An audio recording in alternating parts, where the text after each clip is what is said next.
Welcome to The Year Ahead, a mini-series from the Heinemann Podcast. My name is Meenoo Rami, and I'm the author of Thrive, 5 Ways to Reinvigorate Your Teaching. I've always believed that teaching is harder if you do it alone, and teaching during once-in-a-lifetime pandemic is as hard as it gets.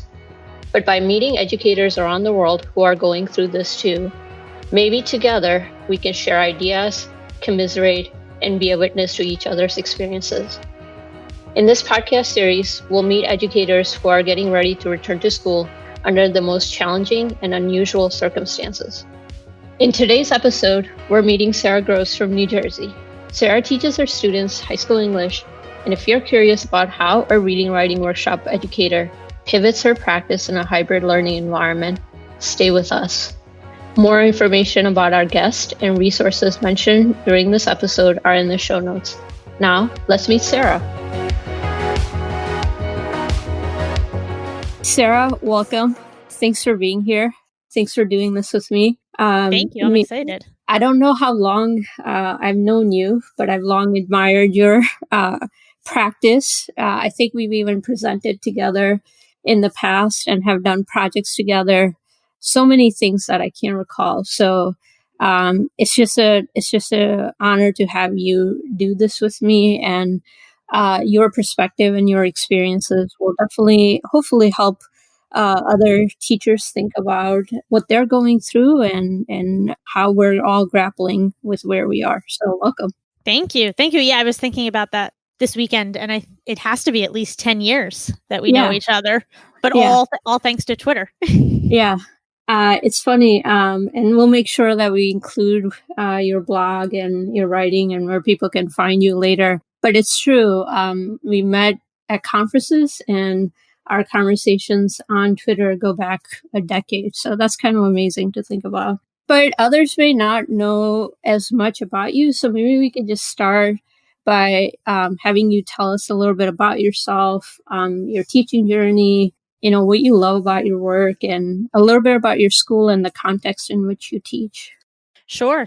So I currently teach high school, 9th and 12th grade English at a STEM-focused vocational school. So we are entrance exam based, but we're a public school here in Monmouth County, which is in central New Jersey. I'm also an alum of the same school. So I kind of walk this really cool line of, I was in your shoes and now I'm on the other side here with my students. Prior to that, I taught 6th grade for 4 or 5 years, also here in central New Jersey. And anyone who has taught middle school knows middle schoolers and freshmen in high school are not that drastically different. And there are days where my seniors are not that different from them either. But I teach very much with like a reading and writing workshop based curriculum, lots of independent reading. I have a huge classroom library, lots of conferencing, things like that. And then our school focuses a lot on collaborative learning. So we do a lot of project-based learning with groups and things like that, starting right at the beginning of the year. And what's really interesting is that my students come from over 50 different middle schools. We're a county-wide district. So when they walk into my room, they don't know me, but they don't know each other either. And they all have made the decision to leave behind their home high schools. And for some of them, really make this journey, for some of them up to an hour each way to get to the school. So it makes for a really fun and interesting and very diverse class each year. It reminds me a lot about my own experience teaching at science leadership as a public magnet high school. Students really making that active step towards changing their path from going to a neighborhood high school to actually choosing where they want to go. Some of what you described about your classroom practice makes me want to jump right into, well, how will you handle this in this new normal? But I'm going to pause on that and maybe just start by asking you, what do you know about your school's reopening plan, and where do things stand as of August 17th? So we are opening on a hybrid schedule. Students are divided into an A group and a B group alphabetically. I think anyone who has dealt with high school schedules knows that, that buzzword cohort doesn't really work at the high school level. when I look at my English sections, I have kids in 3 different languages and 3 different sections of math at 2 different levels of math. So the best that we can do is just divide them so that only half of them are in the building at a time. I'm lucky I work in a small school. We only have a little under 300 in the student body, but they're divided into that A group, that B group. Our A group will attend full days, Monday and Tuesday. Our B group will attend full days on Thursday and Friday. And Wednesday is a remote half day for everyone so that they can clean the building between cohorts. So there's no crossover between student cohorts, but obviously there will be crossover with the teachers because we'll be there each day. And we are one of the few school districts in New Jersey that is planning to serve lunch every day, which is, it's interesting because here in New Jersey, we can't eat inside a restaurant, but our kids can eat lunch. I have a colleague who said, hey, if you miss restaurants, come to some of your local public schools over the next few weeks and you can eat in the cafeteria. It'll be just like a restaurant. So that's where we stand right now. And then we did alter our calendar slightly. Kids are coming back, I think, a day later, and we're doing, instead of like our typical beginning of the year whole district meeting, we're doing 3 days of professional development and, of course, classroom setup for social distancing and all of that good stuff. And I've been reading a lot about your advocacy and thought leadership, all the way to, speaking directly to your governor. And I want to get back to that topic. But, I think given what you said about how your school will open, how are you feeling? And then, how do you think your students might be feeling, and what might their needs be as you prepare to go back? Sure. So here in New Jersey, our students do have a choice. The governor clarified just a few weeks ago that all families had to be given the choice for in-person or all remote learning.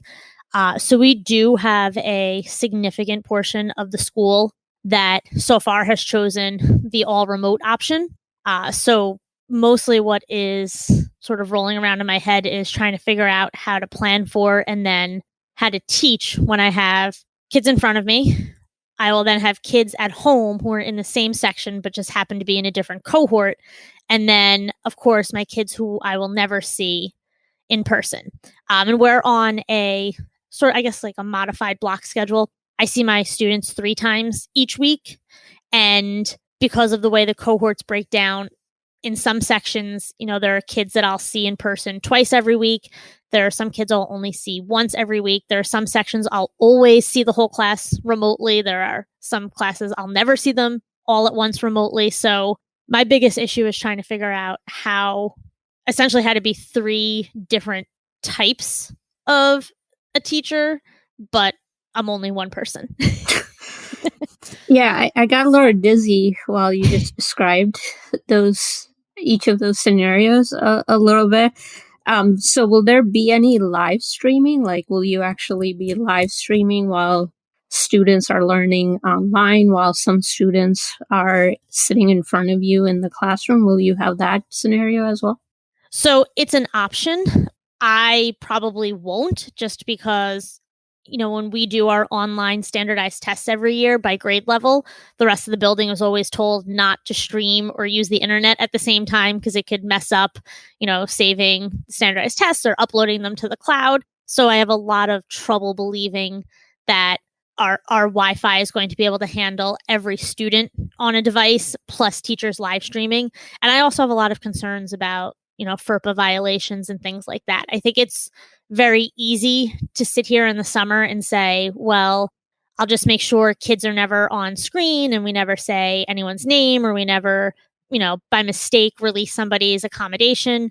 But in reality, I know that like my projector sits on a cart in my room, and by June, I still haven't convinced my freshmen not to walk in front of it and trip over the plug 3 times a day. So, no matter what we say, someone is definitely going to walk in front of the camera.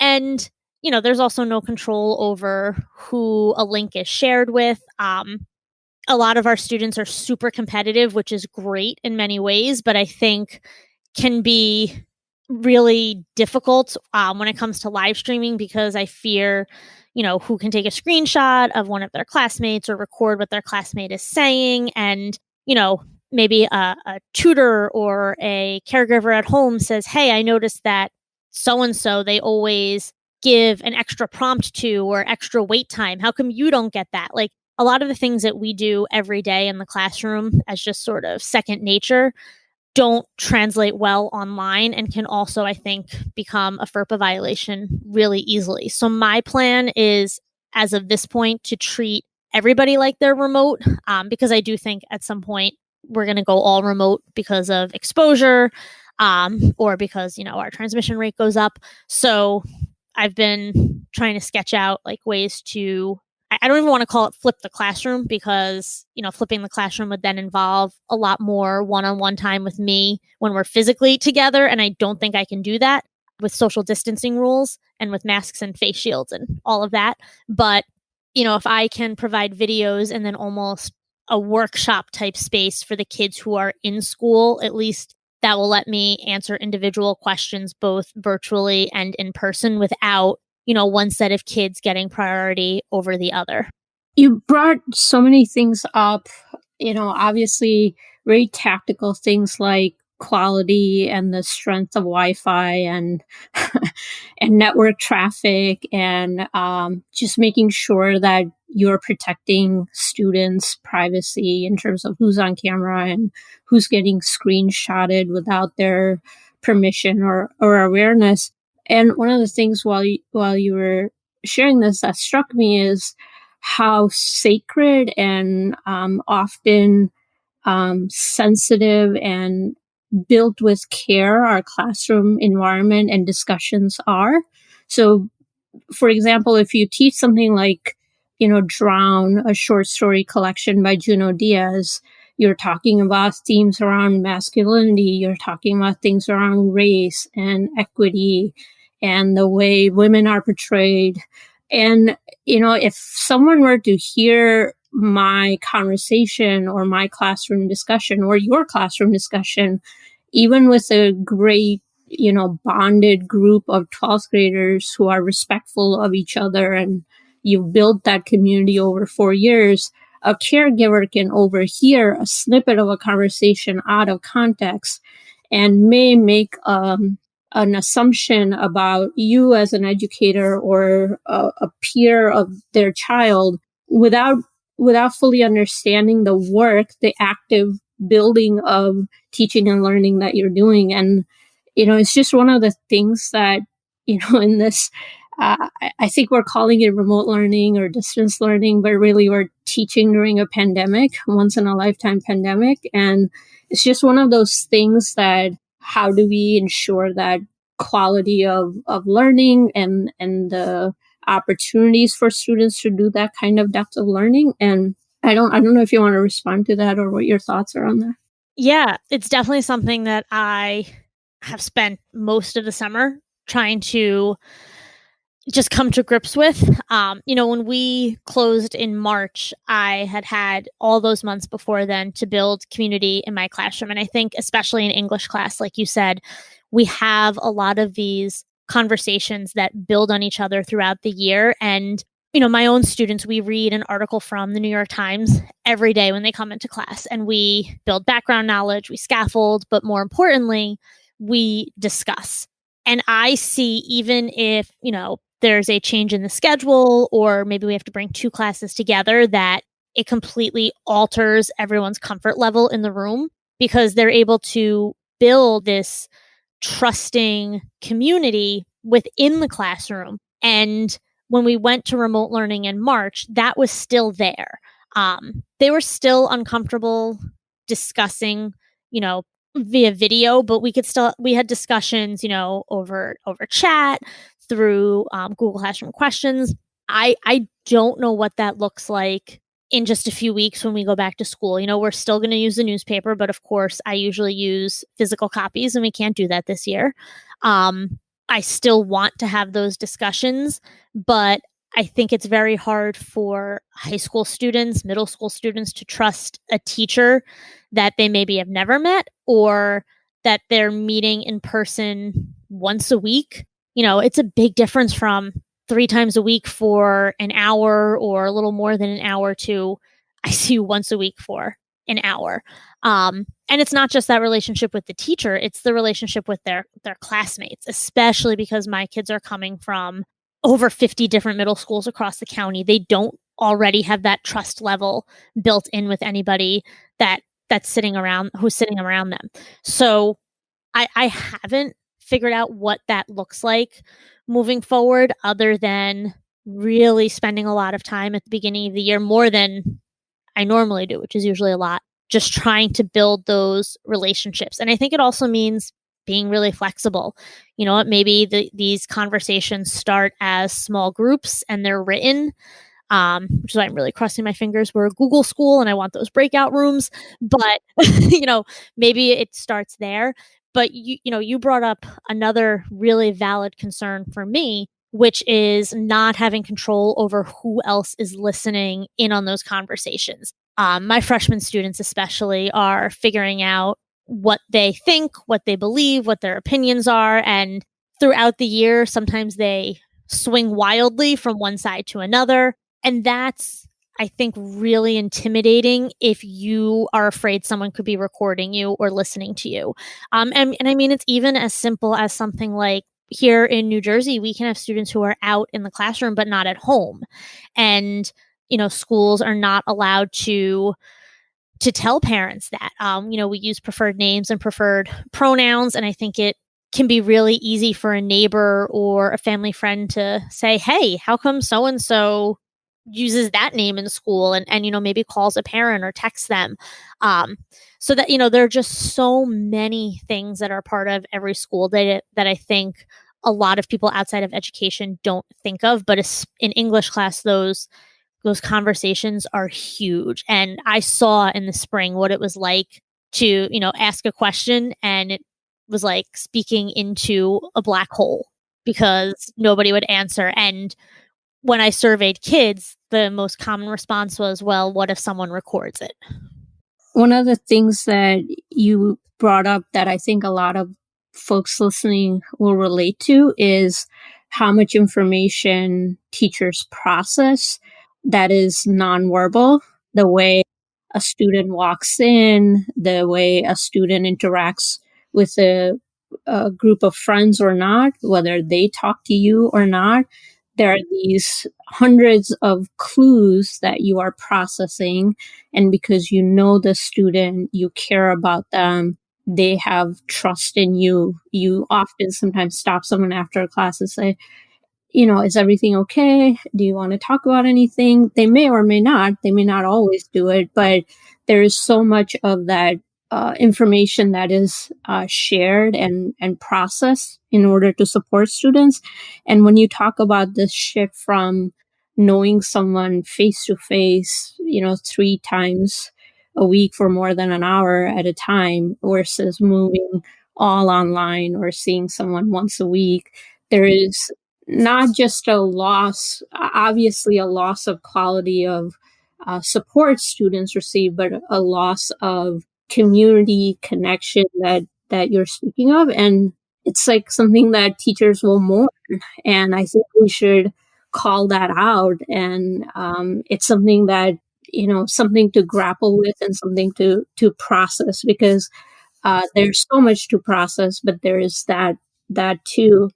And I completely agree with you. Students try on identities, especially try on political identities. They try on music preferences.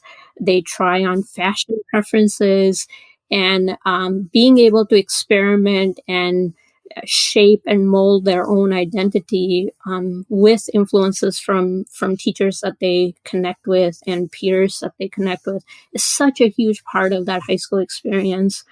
You started to talk about this a little bit, that you will have to do community building in concretely different ways of what you are facing this year. Can you just speak a little bit about that? You started talking a little bit about small group and how you will shape those experiences, but how will you build community in this new year? Yeah, I'm mourning a little bit the loss of some of the things that I do at the beginning of every year, which is funny because I'm one of those people who's like, I can't use my lesson plans from year to year. Every class is different, but a lot of that community building does start with the same, like base. Um, and and mine is very physical. It involves playing with Play-Doh and working in these huge groups, which is clearly not working right now. So I'm definitely mourning that, but on the other hand, I also know that for me, a big part of community building is sharing reading and writing and sharing preferences in there. So that's going to be my focus. How can we get to know each other through what we like to read, what we don't like to read, what we read this summer. We have summer reading for our incoming ninth graders, but I always laugh when I explain to people because it's like this list where the font gets smaller every year because I try to keep it on one page, but our kids just have to read a fiction and a nonfiction book from the list, and the list is built by the freshman teachers and the previous year's freshman students. Oh, cool. So at least there's some, there's a little bit of community building there. So, normally our students share their summer reading through this asynchronous project where they create a one-page magazine. One of my amazing colleagues came up with that. And, I realized that's something we can still do. We did that, and we did it asynchronously because our kids come from all over the county. They have to learn to work, in groups. They can't say to mom or dad or an older sibling, you have to drive me 45 minutes to so-and-so's house for a project. They have to learn to do it online. So I know I still have that stuff.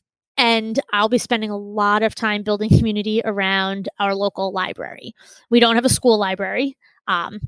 We are on the campus of a community college. Our kids have access to the academic library, but that's not very helpful for independent reading. So my first thing that I did when we went to remote learning was send a desperate email to the librarian in town.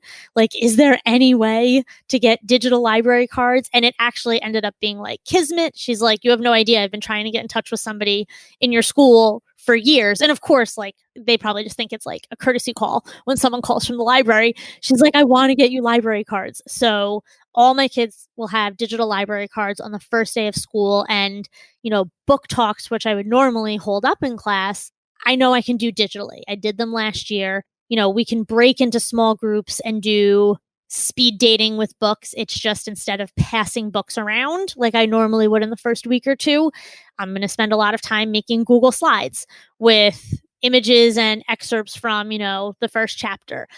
Audiobooks are, something I wouldn't normally be able to use in the classroom, but they're going to have access to. So I'm trying to look at the bright side there, but, I just keep coming back to that word mourn that you used, and it's so true.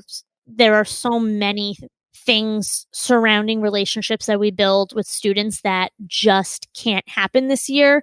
And when you were talking, one of the things that popped to mind was those interactions that we have outside of class, grabbing someone in the hall, or that kid who chases me down at the end of lunch and is like, I'm returning this book and it was really good, and I want, can I give it to my friend? We're not going to have those small moments of building relationships and seeing the kids with their friends and picking up on that body language. I'm a huge proponent of, obviously, building relationships online.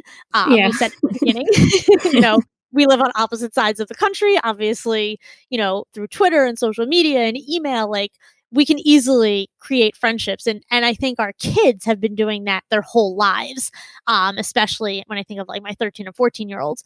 But still, there's just so much of that body language and that face-to-face stuff that we're not going to get back at any point this year. And I do think as teachers, a lot of us are just going to have to let that go. We can't focus on it, and we have, maybe we can't always replace it, but there are other different things we can do that might build different types of relationships. Yeah. I think a core human need of anyone of any age is to be seen and to be understood. And I think you innately understand this, but understand this in relationship with teaching young people. I want to be a fly on the wall and watch you teach, because I bet you do this in amazing ways. Because it's so true. It's those passing moments. It's not those, oh, you wrote a great essay or you wrote a great critique of a text that we read together. But it's sometimes those moments that you could almost forget or not make the extra effort because, you only have 2 minutes before your next class starts, but you take the time to stop a student you haven't seen, or you ask about how their sibling is doing that was sick. That really makes up what we call that beloved community, that MLK idea. That's so important. And I think it's so true. I think you started mentioning some tools, but what are some supports or tools or things that you think you'll turn to as you adapt your practice? If you want to share something that you're thinking about, or an adaptation that you're thinking about making that maybe might strike a thought in another educator's mind. The biggest loss for me was about a week ago when my principal told me I had to pack up my classroom library, because that's the tool that I use in my classroom. Anyone who walks into my room immediately sees that we value reading and writing. And I think outside of being an English teacher, it seems like they're sort of decorative. And like, it's nice that some kids use them, but for me, they're tools in my pedagogy every single day. And not just, curriculum wise, but also building relationships. So that was a tough thing to hear. Luckily, there's a lot of research out there about books and, transmission of COVID. And I was able to share research with my principal that rescued my library. I don't have to pack it up. On a very selfish level, I knew packing it up would take hours and hours and hours of my time, and unpacking it would take hours and hours and hours of my time. But I still can't use it like I normally would. So for me, biggest change in tools is going to be that shift to using electronic resources. And it's so ironic to me because in February, I was sitting in a meeting. I'm on the Penguin Random House Secondary Teachers Advisory Council, and the publishers were asking about using ebooks in classrooms, and like the table unanimously of secondary teachers was like, nope, like the kids hate them. They have no interest. We don't have access. We don't, like, who wants to read on a cell phone? And like literally a month later, I was like, oh boy, change that advice. Yeah, still don't like them. But so that's going to be my big pivot. I have spent some time this summer recording Screencastify book talks where instead of holding up a book to the class, I am going through Hoopla and Overdrive, which are the two apps our local library uses, and doing my book talks that way. And what's nice is in Hoopla, more kids can borrow a book. It's not just my 1 or 2 copies. In Overdrive, I'm teaching them how to put a hold on a book, how to request books to be added to the library. So I think those are life skills that we normally didn't get a chance to go over. The biggest change I saw last spring was in the number of audiobooks my students used. And Donald Miller always talks about like emergency reading, having that book on your cell phone or having an e-reader with you that you can pull out. And for my students, their first inclination is to listen to music if they're, sitting someplace or to play a game. And they started telling me that they were pulling out their audiobooks at night, or they were sitting on the porch listening to an audiobook. And I think, again, that's something that they can do forever. And most of them were completely unaware that the library had these tools for them. So, I'll still be able to do like hand selling of books. It's just, I am the only one who can touch them, and then they return it to me, and I'm going to quarantine them between cohorts. But they're still going to have that instant access to books. I still don't think they're going to read ebooks, as I told my principal. That's why I need my library, because I finally gave in during the end of the spring, and I bought an e-reader after saying forever I wouldn't. But I'm spending so much time on a screen, I could not read anything else on my computer or cell phone, and that's what my students say. So until every kid has an e-reader, I think audiobooks are going to be the first preference for them. But at least, I can now supplement that with some books in my classroom if they're in the building with me at some point. And I'm so glad you mentioned Donald Miller and Penny Kittle's work, 2 of my mentors as well, and who shaped my own practice around choice reading in the classroom. And we'll add those resources as part of this episode too. I think what in all that you said about transferring your practice, I think what really struck me was your commitment to matching students with books that might help them do that windows and mirror thing that we all teachers want students to experience, to gain new perspectives, but also see themselves in the things that they read. And that core commitment, while having to jump through many hoops or hoopla here, sorry, English teacher pun, is really not just admirable, it's core of who you are. And that's why I wanted to do this with you, because I think when everything is in chaos and when everything is difficult, hanging on to those core things that work for your students is maybe a good reflection for all educators right now. That what are some things that you believe and that work for your students, and you will find a way to adapt those. And sort of going towards sort of the how will you give yourself grace or extend kindness to yourself question, that you're not going to be able to do everything. Like, let's just repeat that. It is not going to be what it was before. That morning is there. So, that question back to you, like, how will you extend kindness to yourself the way you extend it to so many people around you? Yeah, it's interesting because I think that idea that, Rudine Sims Bishop, window, mirror, sliding glass doors has been central to my classroom for years now. And I did struggle in the spring with the idea that my kids were not getting access to, my library, and even just the idea that like being surrounded by books all the time makes you want to read something more. And I very carefully pick what I highlight and what's sitting on my shelves and what's turned outwards and what's on the ledge on the board. And that was really tough to lose. And then I was seeing things on social media, on Instagram, on Twitter, where teachers were like driving to their students' houses and dropping off books. And at first I was like, wow, that's incredible. And then I was like, wow, that's not sustainable in any way, shape, or form as a human being. For me, it's because my students live across an entire county. For other teachers, it might be because they live across an entire city, or they don't have a car, or it might just be a health thing.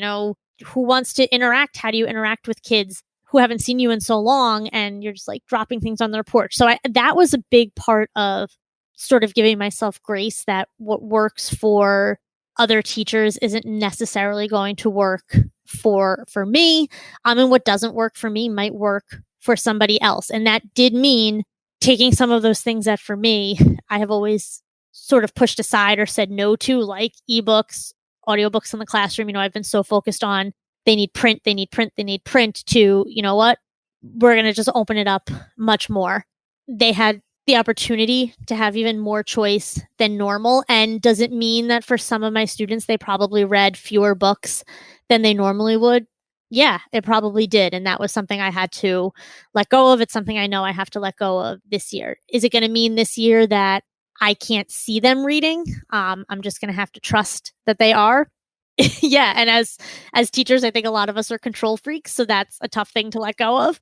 But for my own sanity, I'm going to have to. And it's going to mean changing some of my own practices, in our virtual and in-person classes too. More short excerpts, not just using mentor texts in writing, but mentor texts in reading. We already did articles every day, but I saw last night there was an NCTE chat on Twitter, and Carrie Mattern was talking about how she's trying to set up like text sets that involved podcasts and an article and a book talk during the week, all on the same theme. And I was like, that would be awesome. Like, I did a podcast activity at the end of last year on a choice board, and the kids really loved it. So maybe it just means now I get to do more podcasts in class that I normally wouldn't, because and anyone who teaches in a content area, you know that whether you have 4 classes a day or 8 classes a day, it means you're doing the same thing that many times. So like my kids know we don't watch many movies in my English class because I cannot watch the same movie like 7 times in the same week. So now with kids working more independently, we can do these things because, again, selfishly, it means I'm not going to have to listen to the same thing all these different times. But they'll be able to listen and take a little bit more control of their learning. And then hopefully, instead of me doing book talks all the time or podcast talks, they'll be able to take control of that and start sharing with their classmates. Absolutely. I think, what I'm moved by is your own reflection on where you can let go of the habit that we all have as humans to compare ourselves to others, but also your own beliefs are evolving around digital text and audiobooks. And I love the bundled theme idea of articles, podcasts. I don't know if you've been listening to Nice White Parents podcast, but I highly recommend that to anyone. We'll also add that to the resource for this episode. I want to give you a chance to share anything of your own or someone else's that you think more educators should hear about or know about. I will say one of the silver linings to all of this has been that while I normally don't think too much about school, at least in the month of July, I have nonstop been thinking about school, and I've been nonstop talking about school with a lot of colleagues, both in my building and around the country. One thing I'm really excited about is I'm really lucky to work with a really great senior English colleague, and we've always sort of planned together and aligned our classes. And we said at the end of last year, we were like, we usually start with our dystopian unit for the seniors. We were both like, yeah, maybe not. Look, we read Station 11 in there. I'm like, we cannot read a book about a global flu pandemic that kills half the world population. It's not going to work for us. So we used it as an opportunity to order a whole new text set. And I'm super excited to spend the first marking period with my seniors talking about identity and what it means to be American, who gets to be American, and is America really free and accessible to everyone? So, instead of reading Fahrenheit 451 and Station 11 and a number of other dystopian texts, we will instead be reading Saigon, which is a memoir, Behold the Dreamers, and a few other texts. Oh, Clint Smith's Counting Descent, which I'm so excited for because, we had never ordered a poetry anthology before and neither of us feels really confident teaching poetry, but we were like, this is our opportunity. And it was also inspired by the fact that we were like, with everything going on in the world, how do we just start school and not talk about the protests and not talk about George Floyd, not talk about Breonna Taylor? And I think hopefully these texts and a lot of articles that we have and podcasts and things like that are going to give us that opportunity. I actually was just thinking I bet we could use at least one episode of Nice White Parents because our kids are really diverse and they come from all over the county. And I think just like me, few of them would listen and be like, oh my God, how is this possible? Or they might say, yeah, I saw that in my middle school, or I see that in my home high school. So I think, there are lots of opportunities there for kids to make connections and look at current events and then look at their own lives and hopefully have those conversations with me and with each other. So I'm trying to be excited about those sorts of opportunities, which, that's one thing. And then I just think I have to be really flexible. Like I said, there are very few things that I do the same from year to year. At least I tell people that. But then I sat down and I was like, no, I do have these core things that are really important to me. And some of them are not going to work the way that they usually do. So it might just mean letting go. I am excited that I think it means way fewer opportunities for whole class novels, lots more independent reading. I'm hoping that can be something that clicks for a lot of my colleagues across the country. So that fingers crossed there. I think you rightfully pointed out the dual pandemic that we're living through. For people of color, it's not just COVID, but also awareness and finally addressing of some of our country's biggest challenges around racism, and then, how race and health intersect in time of pandemic when Black people are dying at 2.4% rate, 2.4 times the rate of white people. And for students who are in schools, that could be someone in their family, that could be someone in their community. So your change in what you open the year with and making room for those conversations is such an important thing. I think I would be remiss if I didn't acknowledge and brought out the tension in some of the public advocacy you've been doing online.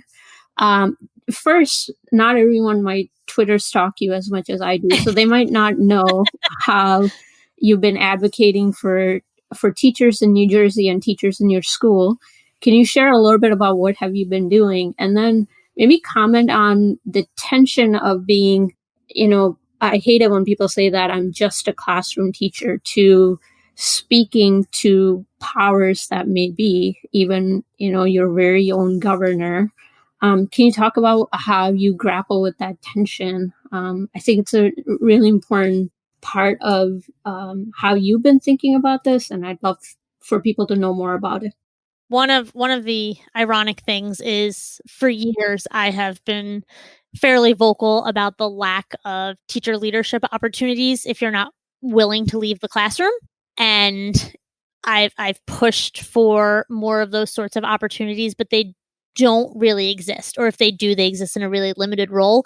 And I guess I created my own role this summer. But for anyone who doesn't know me, in 2017, I finished my master's degree in biology. I'm an alum of the high school that I teach at, which is STEM focused. I knew fairly early on I didn't want to be an engineer, which is what most of our students want to do. But I did go to college planning to be a biology major. That changed when everyone told me I just had to work in a lab. I didn't want to do that. But I definitely have this dual humanities and biology background. So I felt like I was someone who understood a lot of the science behind what was going on. I mean, I'm no epidemiologist, but I'm lucky to have a lot of friends who are. But I do, as weird as this sounds, like regularly read scientific journal articles and things like that. So for me, especially here in New Jersey, what's been really tough is our governor has been very focused on like data determines dates. We can't eat in a restaurant, as I said earlier, but he started pushing fairly early on for reopening schools. And I don't think you'd find any teacher who disagrees that in-person education is better. I think every teacher acknowledges that there are huge inequities with remote learning. But what I found so frustrating was we've been spending all this time since March focused on reopening, yet so many scientists say it probably can't be done safely. So, I've always been a writer. I started writing about it, and it went from Twitter threads that people were like, can you put this all together in a blog post, to expanding and posting these articles. I started then writing letters to Governor Murphy, who, for the record, has never responded. I even did an interview recently with NBC, and they called him for a comment, and his office's comment was, watch our announcement today. And the announcement was like, we should go back to school in person. So it is frustrating, but I can't fathom not saying something. Again, I'm really lucky. I work in a school that, in terms of school infrastructure, is relatively new. It was built in the 90s. We have air conditioning, but at the same time, I am in a basement classroom that I love normally, but it doesn't have windows that open. And I have one door that opens that's supposed to stay closed for, safety reasons in case there's an active shooter. And there are just so many day-to-day things that go on in a classroom that I think it's really hard for someone who's not in a classroom to think about. And what happened was, the beginning of July, the state of New Jersey released what they called the Road Back. It was 104 pages of guidelines for school districts to reopen. So I'm a reader. I immediately started reading, and so did a lot of my colleagues. And within like 3 pages, we're like, this is not realistic at all. And like, that's from my perspective as a high school English teacher or a high school science teacher. So a colleague of mine was like, well, I bet a lot of people have questions. Why don't you like do something? So I started a Google Doc, which I quickly turned into a Google form because I realized adults are very similar to teenagers. And I was like, no, I need someone to curate. This has to be controlled. And we very quickly got up to almost 400 questions that New Jersey teachers had for the governor about reopening. And for me, it was really eye-opening because, I don't teach pre-K. I don't teach art. The questions that came in from specialists, in their own areas were mind-blowing. And of course, there were a lot of general questions too, like, do I have to use my sick days if I get quarantined more than once? Like, if I work in an office building, the odds of being exposed multiple times in a 2 or 3 month period are pretty small, but in a classroom, they're pretty big because we don't control what happens to our students outside of the school day. That, sort of snowballed. I talked to union leaders across the country who then started documents for their own states, for their own districts. Nobody has really provided any answers, which is disappointing. The answer seems to be we're opening school and it's all going to be this grand experiment. And I have a problem with that. Like, I've had to do, baby experiments, and if you have humans involved, you need IRB approval. And it just seems so strange to me that we're throwing teachers and students sort of into the lion's den to see what happens. And I'm lucky that I can speak out. It took me a long time to get tenure. I was a maternity leave replacement for a while in my first district. And then I was RIFed, or a reduction in force, from there. So then I started over. So I feel like I earned my tenure and now I can speak out. And as I keep telling people, all these questions, everything that I've written, this is nothing about my own district. This is stuff that the state, that the Department of Education, that the federal government needs to provide answers for. Like, even silly things like I usually buy tissues for my classroom every year because anyone who's been in a school knows that they're like sandpaper. I buy regular Kleenex.